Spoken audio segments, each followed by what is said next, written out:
The Bonzology with Terry and George update. Okay, here's the deal. I realize what I've been doing here when I've been doing drum covers, whether they're Zeppelin or anybody else. Remember, I have a bunch of drum covers. I have several Led Zeppelin drum covers. I'm going to sneeze in a minute. Hang on.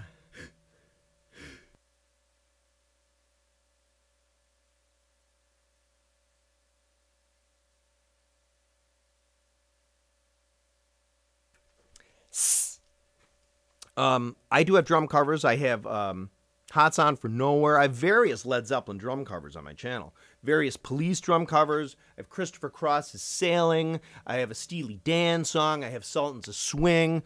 I have Beastie Boys. I have drum covers on my channel. But what I have done here when I do my drum covers is I feed the music into my board, and then it leaves with the drums and the music going into you, the camera. But what that is my headphones then are getting the feed from the board. So I have the music coming through my headphones in addition, though, to the sound that the microphone's picking my drums up. So it's very heavy in my headphones. I don't know how much longer I can do that. But George got love it is handier with iMovie editing. And he was able to, on Bonzology, you'll notice that the videos he's made, we've been concentrating on the live versions of things with Bonham, which is a gold mine, which of course George remembers all that stuff and he can execute it flawlessly. I'm telling you, man, we got the golden egg with the flute oscillator. Great!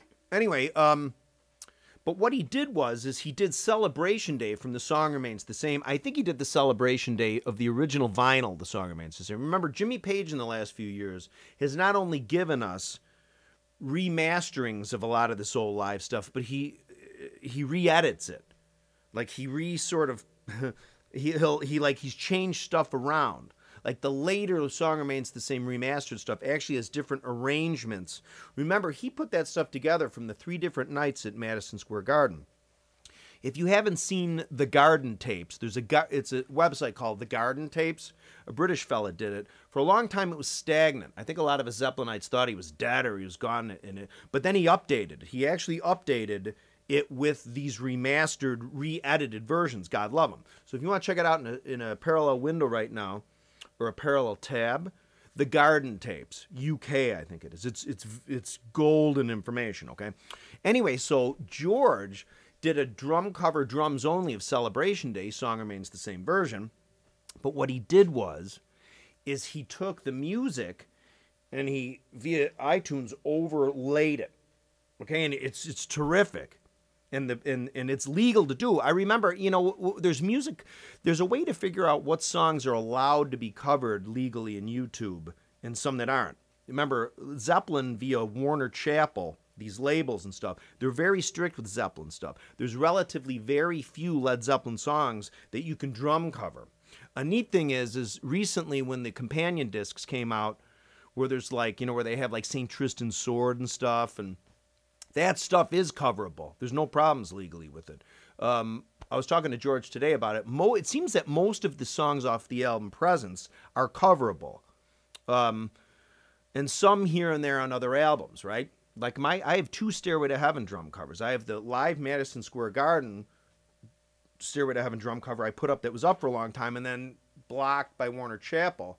And then it was viewable again and then blocked again, as well as my studio version too. You can find those. If you type in Bonzolium Stairway to Heaven drum cover, if they're currently unblocked, you'll see them, okay? But anyway, so what George did is he overlaid the music on top of him playing it. He was listening to it and playing along to it, but you didn't hear it in the original Celebration Day video. He just released a video today on Bonzology where the music is with it, so it's really, really neat. And that's something that I'm going to do with my original music. It's a long story there, but let's not even go there. But, so that's really, really neat, okay? And that way, too, I mean, I'm going to try and do that here, too, because it's really hard for me to play along to any drum covers when I have the music blasting in my headphones in addition to the music, the drums and cymbals that are coming in through the microphone, which are also coming in my headphone. And there's also a way around that, too, where I can split the source, right? Like I could get the music out of whatever source I use, let's say an iPad, and one of them would go right into my headphones, so it would be just the music, and then the other one would go to the board, which would then feed you the drums and music. But this way, it's kind of cool. You can just overlay it after the fact, which I know a lot of younger folks are like, come on, I mean, guys, that's the way to go. But remember, anybody kind of over 35 has a real hard time with technology that way.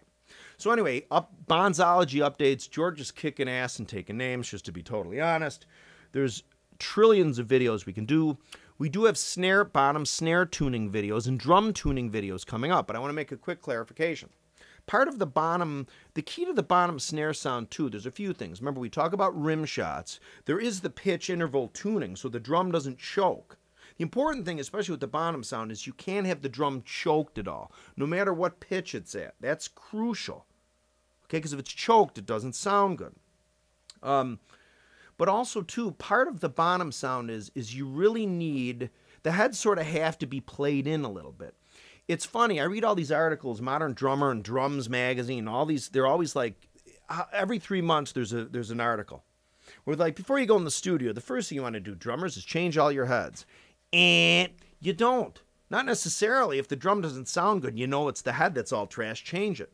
It's not a good idea to do that. When you first change heads, unless you're really good at seating, S-E-A-T-I-N-G, the drum, which means when you first put drum heads on, you should tune it up to where it sounds good, and you notice you'll play it for a day or a couple hours. It'll stretch out a little. Then you got to tune it back up, and over an amount of time, it gets to the point where it settles, okay, where it's seated.